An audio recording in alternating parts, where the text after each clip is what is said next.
Since it's your money, it won't hurt you much even if you try to annoy us. They mockingly remarked, useless poor people with low backgrounds, when I was doing the last check. I take it you're terminating your account. Go ahead, please. They were staring at us with such contempt in their eyes that I felt disgusted. I made the decision that it was time to hold individuals who make assumptions about people based only on their past accountable. I grinned at that thought. I'm a 29-year-old office worker named Tiffany. I work and live a quiet life with my mother. When I was a child, my father died of a disease. Early on, his chronic sickness had gotten worse. Due to his involvement in multiple firms, my dad was constantly occupied with his work, leaving early and returning late. Nevertheless, he loved spending time with his family, and I remember enjoying playing with him when he had free time. At first, Dad's passing stunned Mom and me. However, Mom treasured our time together because she didn't want me to feel alone. Thankfully, when Dad became ill, he worked with the old CEO to ensure we had enough money to support us. Dad's and Mom's parents were incredibly supportive, and I was able to attend college as a result. When Mom was at work, my paternal grandparents, who lived close, looked after me very well. We continued to spend time with both sets of grandparents around special occasions like Christmas. Many people have helped me become who I am today. I attended a national institution and secured employment at a large corporation in order to return. You're always urged to do what you love, so I decided to pursue a career I enjoyed instead of working at the bank my dad was meant to inherit. Don't worry about it. I've already turned over the bank. I had no interest in romance because I was content at home and had the flexibility to pursue my interests. However, many of my friends are married and have children now that I'm older, which made me consider getting married. At that point, a certain encounter took place. I never thought there would be a serious event from this meeting. Hey, Tiffany, aren't you interested in love? Oh, an inquiry from a coworker at work was the catalyst. Since our rookie years, we have been close. I know someone who is having a hard time finding a partner. He is attractive and well-educated. Tiffany, you two possess a high level of education. Would you like to meet him perhaps? Really? Some coworkers said, I've always thought it's a waste for someone as high-spec as you, Tiffany. She always shares different stories and has a large network. She appears to be content living with her partner, whom she met at a party. My lack of romantic involvement worries her a lot. This arrangement was the result of my consulting her about marriage. I consented to meet Yosef a few days later. The meeting place was a cafe. I was waiting anxiously when a man came up to me. Tiffany? Yes, nice to meet you. You're Yosef, right? Yes, thank you for today. Yosef's expression was blank as he looked me over. It felt like he was sizing me up, and I was a bit taken aback. Then, taking a seat opposite me, he quickly started the conversation. What do you do for work? Oh, I work in sales at a company. I've always enjoyed interacting with people and sharing my opinions, which is why I chose sales. I find it fulfilling and I love the moments when customers are happy with their purchases. What's the name of your company? I told him the name of my company. Upon hearing it, Yusuf paused for a moment, then smiled. It wasn't a pleasant smile, more like one of satisfaction. My company is quite a large enterprise with good performance, and we're well trusted by our customers. Since he asked, I decided to return the question. What do you do, Yosef? At my question, Yusuf snorted with pride and began to boast. I work at Sunrise Bank as a department head. Sunrise Bank is a really big bank, you know. The work is tough, not something ordinary people can handle. But since my dad is the CEO and I'm the successor, it's different for me. I felt a stir in my chest at Yosef's words. I was expecting a normal response, but his aggressively toned words made me feel uncomfortable. Indeed, Sunrise Bank is a major bank. I knew about Sunrise Bank due to a certain incident, but I was surprised to learn that Yosef worked there as a department head. Wow, that's impressive. Sunrise Bank is a big place, isn't it? I flattered Yosef on purpose. I saw no need to be rude. Though I thought this would probably be our last meeting, I figured it was better to be nice. Pleased with my flattery, Yusuf continued to boast about himself. Honestly, talking to him was painful. He didn't listen to me much and occasionally turned the conversation back to himself, even making outrageous comments about his lack of romantic prospects. I'm quite popular, you know, but it's always people who don't match my family background or education level that come to me, he said. I thought the problem might be his attitude, But I had already decided not to meet him again after informing my friend. As time passed, Yosef, still looking satisfied, made a suggestion. I'd really like to meet your parents. Huh, but we just met today. That's exactly why. Parents' excellence is important, especially if we're going to date, right? Inside, I screamed, I have no intention of dating you. But he seemed oblivious to my discomfort and kept pushing forward. When are your parents and you available? I'll have to discuss it with my mom. What about your dad? Yosef pressed on. As he continued, I felt a growing sense of disgust but couldn't find the strength to cut him off. My dad passed away when I was young, I said. At my words, Yosef narrowed his eyes, pausing before responding. I see, he said, falling silent for a moment before continuing. Well, send me a date that works for you later. I'll adjust my schedule. Oh, no, Thank you, I stammered. Should we leave then? Before I could finish, Yosef stood up. It felt like talking to someone from a different world. Despite my reluctance, I had given him my contact information and even discussed meeting our parents. His disdainful look upon hearing about my father's absence bothered me. In the end, we agreed to meet again with our parents. When I explained this to Mom, she smiled wryly. Maybe you were just nervous because you haven't dated before. Maybe, but the way he spoke was weird. Well, his parents will be there, right? Just say no if it doesn't feel right. I'll be there too. Thanks, Mom. Sorry for dragging you into this. As I apologized, feeling guilty, Mom laughed heartily. It's okay, no need to feel bad. Besides, I'm curious about Sunrise Bank. Let's see how it goes. So Yosef and I arranged a family meeting. At that time, I had no idea Yosef had planned the meeting for such a shocking purpose. On the date of the meeting, we arrived at the fancy restaurant Yosef had chosen. It was a big place, and our table was ready, but Yosef hadn't arrived yet. We waited, and shortly after the scheduled time, Yosef and his family arrived. Sorry we're late. The traffic was terrible. Nice to meet you, and thank you for today, Yosef's family said as they took their seats. Unapologetically irritated, but not wanting to start a fight, I initiated the family meeting.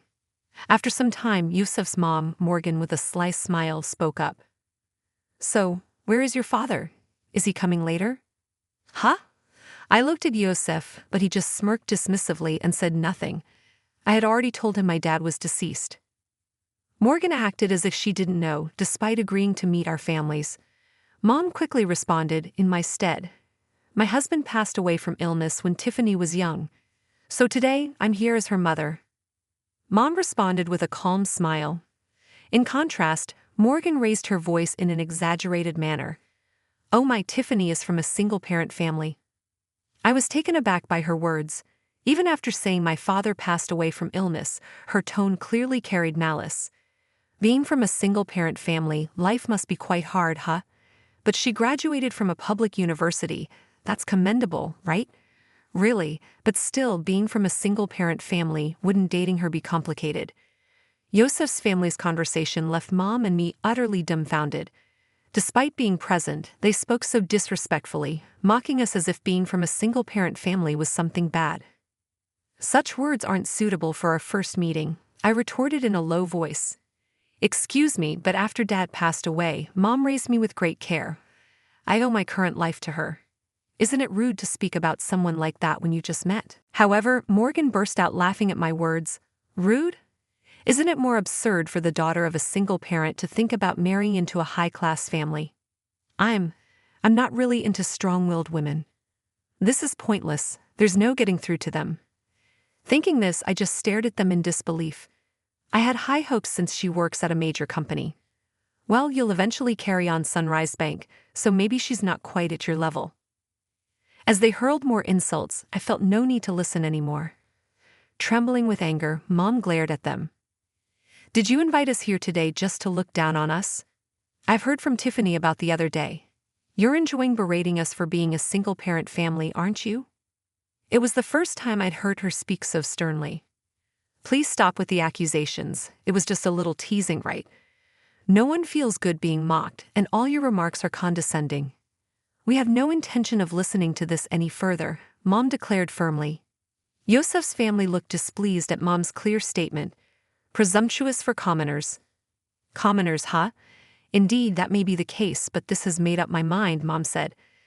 Yosef's family looked briefly surprised at Mom's words, then burst into laughter. They seemed to be thinking, what can you possibly do? Mom sighed and began to speak. Actually, we have funds deposited with your bank, but we don't wish to entrust them to people like you. Oh really, but we don't know your name, so it can't be much, right? It's probably insignificant. That's right, even if you try to trouble us with your funds, it won't really affect us. Low class, poor people are not needed. I realized that even Mom's last attempt at reconciliation was in vain. They continued to speak disdainfully, unaware. I sighed and made the final confirmation. We're closing our account.